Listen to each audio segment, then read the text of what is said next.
नमस्कार दोस्तों, मैं हूं Rajiv Saini, international business trainer and motivational speaker. दोस्तों मैं स्वागत करता हूं आप सबका आपके अपने YouTube चैनल में, जहां पर इंपोर्ट एक्सपोर्ट की नॉलेज को क्रिटिकल नहीं सिंपल बनाते हैं। तो दोस्तों एक इंटरेस्टिंग टॉपिक आज आपके लिए लेके आया हूं, top 10 ways to become export ready. यानी अगर एक्सपोर्ट करना चाहते हैं इंडिया से, आप नए एक्सपोर्टर हैं, तो क्या क्या आपके पास में वो रेडीमेड होना चाहिए, यानी आपको क्या क्या प्रिपरेशन करनी चाहिए, डॉक्यूमेंटेशन की, क्वालिटी की, प्रोडक्ट की, प्राइसिंग की, या माइंडसेट कैसा होना चाहिए, आपको रियलिस्टिक एक्सपेक्टेशन कैसे रखना है, आपने प्रोडक्ट को कैसे प्रमोट करना है। तो ये सब क्वेश्चंस का मैं आंसर लेके आया छोटे से वीडियो में, बने रहिए मेरे साथ में। सबसे पहले मेरा पॉइंट है डॉक्यूमेंटेशन। देखिए, अगर आपका डॉक्यूमेंटेशन ही रेडी नहीं है, आपका कंपनी ही एस्टेब्लिश नहीं है, आपकी बिजनेस का कोई नाम नहीं है, तो आप एक्सपोर्ट तो कर ही नहीं पाएंगे। इवन आप लोकल बिजनेस भी उसमें करना बहुत मुश्किल हो जाता है।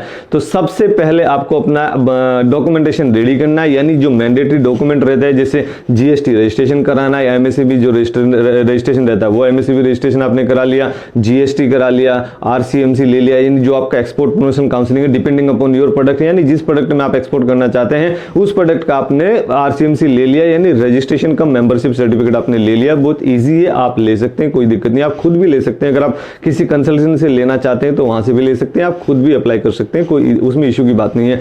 अगर आप मैन्युफैक्चर एक्सपोर्टर है तो आपको आईएसओ लगेगा। जो भी कंट्री में आप एक्सपोर्ट करना चाहते हैं वहां का क्या डॉक्यूमेंटेशन का रिक्वायर है, कौन सा आईएसओ वहां पे लगेगा, आईएसओ के लिए मैंने एक अलग से वीडियो बनाया हुआ है, अगर आपने वो नहीं देखा तो मेरे चैनल पे जाके आप उसको भी देख सकते हैं फ्रेंड्स। नेक्स्ट, अगर आप फ्रूट एंड वेजिटेबल्स में आप कर रहे हैं तो आपको फसाई का सर्टिफिकेट मिलेगा। आप अगर कहीं पे भी अगर कुछ भी एक्सपोर्ट करें तो आपको अपना पोर्ट पे रजिस्ट्रेशन कराना होगा, यानी एयरपोर्ट पे भी कराना पड़ेगा और सी पोर्ट पे भी आपको कराना रहेगा। आपका एक ही बार कराना है लाइफ में, बार बार उसको आप डिफरेंट पोर्ट पे नहीं कराना है, यानी एक बार एक पोर्ट पे कराना, अगर फिर दूसरे किसी पोर्ट से आपको करना है तो फिर वहां पे भी आपको अलग से अपना एडी कोड रजिस्ट्रेशन कराना रहेगा। अगर क्वालिटी के सर्टिफिकेट कुछ अगर आपका इंपोर्टर मांगता है, यानी आपका जो बायर है, बायर को अगर वो डिमांड है तो आप उसको भी क्वालिटी का सर्टिफिकेट भी आपका रेडी रख सकते हैं।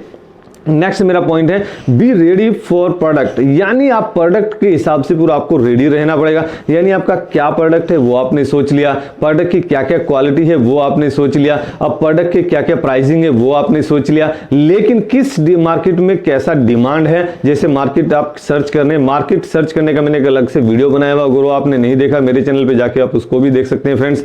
तो आपको अपने प्रोडक्ट को मॉडिफाई करना रहेगा as per the requirement of buyer, यानी बायर को अगर रिक्वायरमेंट थोड़ा अच्छी क्वालिटी के प्रोडक्ट का, तो आपको अपना प्रोडक्ट जो है अपने सप्लायर से थोड़े अच्छी क्वालिटी का लेना रहेगा। यानी अगर आपने मार्केट में सर्च किया मिडिल ईस्ट मार्केट में, यानी आपको एशियन मार्केट में अगर आप बात करें तो आपको क्वालिटी अगर मीडियम क्लास की भी क्वालिटी चल जाएगी, तो आपको अपने प्रोडक्ट की मीडियम क्वालिटी ही रखनी रहेगी। यानी हाई क्वालिटी का प्रोडक्ट आप वहां लेके जाएंगे तो आपका क्वालिटी वहां बिकेगा नहीं, या फिर उसका प्राइस आपको नहीं मिलेगा, तो वो फिर आपका प्रॉफिट मार्जिन वहां पर लॉस होगा। तो आप वैसा बिजनेस नहीं करना चाहेंगे जहां पे आपका प्रॉफिट मार्जिन कम हो। तो आपको मार्केट के हिसाब से अपने आप को कोऑर्डिनेट करना होगा, अपने आप को ट्यून करना होगा, अपने प्रोडक्ट को मॉडिफाई करना होगा अकॉर्डिंगली।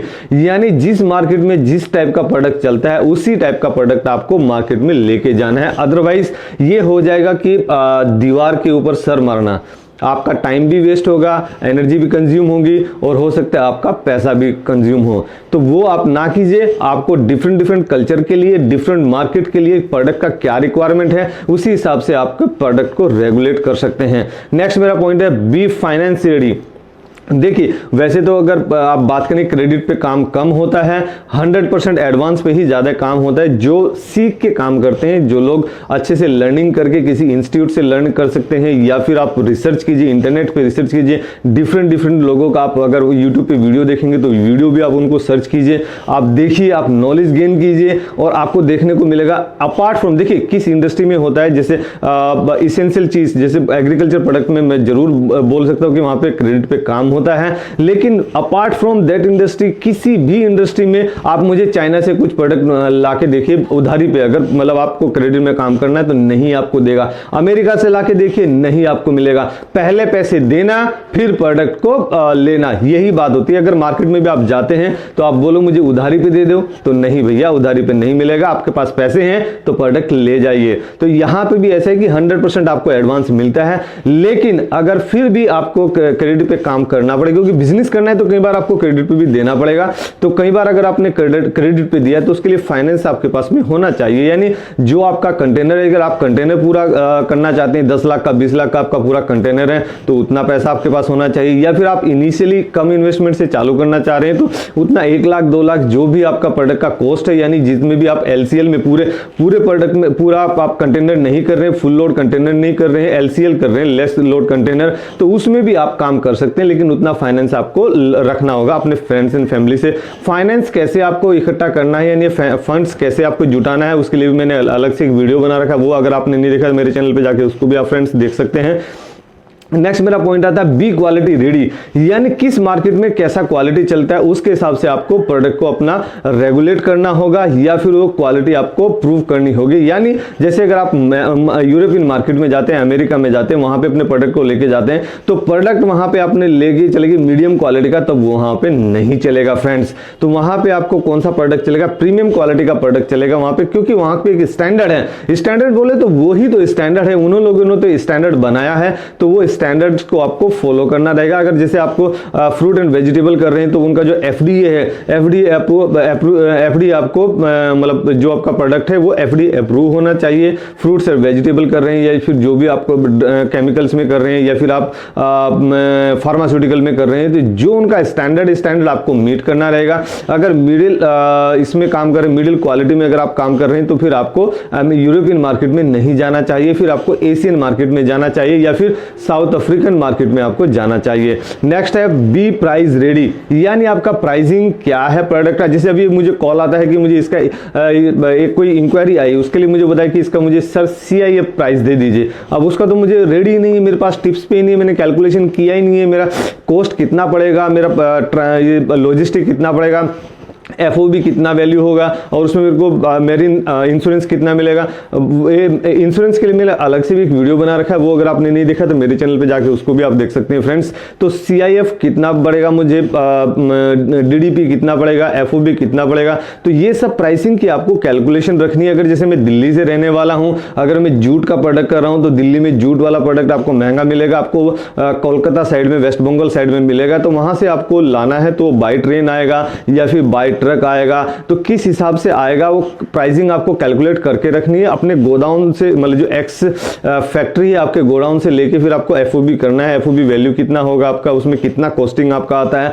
तो पर यूनिट प्राइस आपको रखना है। अगर मैं इमिटेशन ज्वेलरी का काम कर रहा हूं तो इमिटेशन ज्वेलरी एक सेट में अगर आपका प्राइसिंग रखें तो पर यूनिट आपको कैलकुलेट करके रखना होगा, यानी आपको रहना होगा बी प्राइसिंग रेडी। यानी आपको जब भी कोई बायर प्राइस पूछता है तो आप खटाखट उसका आंसर देने के लिए रेडी होना चाहिए। ऐसा नहीं है कि आपको पूछा गया और आप बोल रहे हैं कि let me confirm it from my technical team, तो वो नहीं चलेगा। नेक्स्ट मेरा पॉइंट है एक्ट ऑन इंक्वायरीज, यानी आपको इंक्वायरीज के ऊपर एक्ट करना होगा, इंक्वायरीज के ऊपर काम करना होगा। अगर आपको इंक्वायरी आ रही है साउथ अफ्रीका से, तो आपको प्रीमियम क्वालिटी के प्रोडक्ट उनको नहीं देने, नहीं क्वालिटी देनी है वैसी। अगर वो क्वालिटी आप वहां देंगे तो ऑब्वियसली उसका प्राइस ज्यादा होगा, और प्राइस ज्यादा होने की वजह से वो रिजेक्ट हो सकता है। अगर आपको अमेरिका से आ रहा है, यूरोपियन कंट्रीज से आ रहा है, तो वो आपको अच्छी प्रीमियम क्वालिटी का आपको वहां पर देना है। इंक्वायरी जो आपको रेस्पॉन्ड करेंगे इंक्वायरी का, तो वो आपको अच्छी क्वालिटी का प्रोडक्ट वहां पे देना है। उसका जो कोटेशन है वो भी उसी हिसाब से देना है, उसके फोटोग्राफ्स वगैरह भी आप उसके साथ में अटैच कर सकते हैं। अगर आपको मेल में अगर कुछ भेजना है तो उसी हिसाब से आपको मतलब इंक्वायरी के ऊपर रिएक्ट करना है, और उसमें फास्ट ट्रैक मोड में थोड़ा सा, मतलब जैसे अगर नॉर्मल अभी कुछ काम नहीं है तो हम ऐसे बैठे हैं, ऑफिस जा रहे हैं, लेकिन जैसे इंक्वायरी आती है तो हमें थोड़ा सा अलर्ट होना है, अपनी टीम को अलर्ट करना है, उस इंक्वायरी पे काम करना है, और विद इन 1 डे 2 डे हमें अपना कोटेशन भेज देना है। मतलब ऐसा नहीं कि इंक्वायरी आई और 10 दिन तक हम उसमें रिसर्च कर रहे हैं, देख रहे हैं, प्रोडक्ट को ढूंढ रहे हैं, सप्लायर से बात कर रहे हैं, ये बात कर रहे हैं, तो वैसा नहीं चलेगा फ्रेंड्स। आपको इंक्वायरी पे फास्ट एक्ट करना होगा ताकि आप उसको स्टेप बाय स्टेप आंसर दे सकें। नेक्स्ट आता है माइंडसेट एंड पॉजिटिविटी। देखिए ये एक्सपोर्ट का बिजनेस ऐसा है, लोग आ तो जाते हैं एक्सपोर्ट के बिजनेस में क्या सोच के कि उसमें प्रॉफिट मार्जिन अच्छा है, उसमें हम जल्दी अमीर बन जाएंगे। मेरे भाई वैसा नहीं है। आपको देखिए आपका माइंडसेट ठीक रखना होगा। अगर ऐसा ही होता कि हर कोई आदमी अमीर बन जाता है इंपोर्ट एक्सपोर्ट के बिजनेस में, तो फिर सब इंपोर्ट एक्सपोर्ट का बिजनेस ही ना करते, फिर और दूसरा बिजनेस क्यों करते हैं, तो यहाँ पर माइंड सेट का है और उसमें फिर वो लोग फ्रस्ट्रेट होने लगते हैं। तो वैसा आपको नहीं करना है, आपको अपना माइंड सेट ठीक रखना है, अपना पॉजिटिव रखना है कि हाँ सक्सेस विल टेक टाइम। तो यहाँ पर मतलब आपको सक्सेस जरूर मिलेगी, लेकिन आपको जो प्रॉफिट मार्जिन की अगर बात करें तो प्रॉफिट मार्जिन यहाँ पे 5% से लेकर 20% तक प्रॉफिट मार्जिन आपको जरूर मिल जाता है।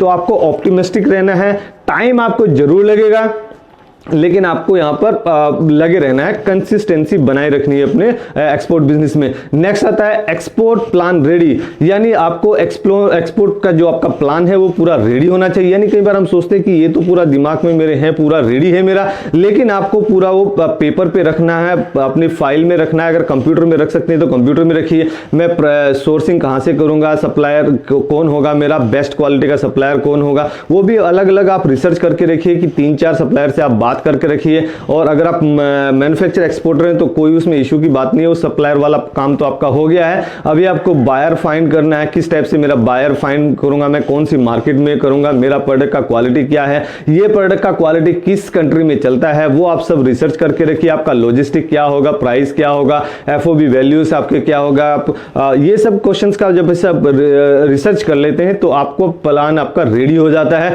नेक्स्ट आता है बी रियलिस्टिक एक्सपेक्टेशन, यानी इससे पहले भी मैंने जैसे बताया कि अगर आप एक्सपेक्टेशन बहुत ज्यादा लगा रहे हैं कि मेरे प्रोडक्ट में मुझे 1000% का भी प्रॉफिट मार्जिन मिल जाएगा एक्सपोर्ट बिजनेस में, तो एक्सपोर्ट बिजनेस में देखिए प्रॉफिट मार्जिन मिलता है, लेकिन सभी प्रोडक्ट में 1000% का एक्सपोर्ट में प्रॉफिट मार्जिन नहीं मिलता है फ्रेंड्स। तो आपको रियलिस्टिक रहना होगा, जो रियलिस्टिक एक्ट है, मतलब जो आंकड़े हैं उन्हीं के ऊपर आपको भरोसा करना होगा। अगर कोई बोलता है कि हर प्रोडक्ट में आपको 1000% का प्रॉफिट मार्जिन मिल जाता है तो ये बिल्कुल गलत होगा, मैं उस स्टेटमेंट को कैंसिल करना चाहूंगा फ्रेंड्स। तो उसमें आपको अगर आप जो इसेंशियल गुड्स हैं जैसे खाने पीने की चीजें, दाल हो गया, राइस हो गया या फिर व्हीट हो गया, ये सब अगर जो प्रोडक्ट है उसमें 5% से 10% तक का प्रॉफिट मार्जिन आपको देखने को मिलता है। और जैसे 100% से 1000% तक का भी जिसमें प्रॉफिट मार्जिन देखने को मिलता है वो है एंटीक प्रोडक्ट, इमिटेशन ज्वेलरी या फिर जो हैंडीक्राफ्ट, जैसे उसका कोई पर्टिकुलर निर्धारित नहीं रहता है, कोई प्राइस फिक्स नहीं रहता है। मैंने 100 रुपए का भी आइटम को लिया और वो मेरे बायर को पसंद आता है तो मैं इसको 500 रुपए का भी बेच सकता हूं, 800 का भी, 1000 रुपीज तक का भी उसको सेल कर सकता हूं। ये डिपेंड करता है कि आप कैसे अपने बायर को कन्विंस करते हैं फ्रेंड्स। नेक्स्ट आता है promote your product, promote your business, यानी अपने बिजनेस को प्रमोट कीजिए। डिफरेंट वेबसाइट्स पे आप अपना अकाउंट बनाइए, आप सोशल मीडिया में अपना अकाउंट बनाइए, अपना पेज बनाइए, अपने बिजनेस को प्रमोट कीजिए, अपने प्रोडक्ट को एक्सपोर्ट कीजिए, आप ईमेल मार्केटिंग कीजिए, आप गूगल एड्स की भी हेल्प ले सकते हैं। तो इस टाइप से आप अपने प्रोडक्ट को, अपने बिजनेस को आप प्रमोट कर सकते हैं। तो ये सब 10 वेज थे how you can be the product ready, यानी आपके पास इंक्वायरी आती है और आप प्रोडक्ट के, आपका रेडीमेड नहीं है आपके पास में, आपका रिसर्च नहीं है, आपकी स्टडी नहीं है, तो इस टाइप से आप अपना पूरा रिसर्च करके रखिए फ्रेंड्स। अगर ये वीडियो आपको पसंद आया तो जरूर आप इसको लाइक कीजिए। चैनल पे अगर नए हैं तो सब्सक्रिप्शन बटन दबा के आप ऑल नोटिफिकेशन बटन को दबाना मत भूलिए फ्रेंड्स, और इंडिया का एक्सपोर्ट बढ़ाने में हमारी मदद कीजिए। Let's do export together. Thank you very much.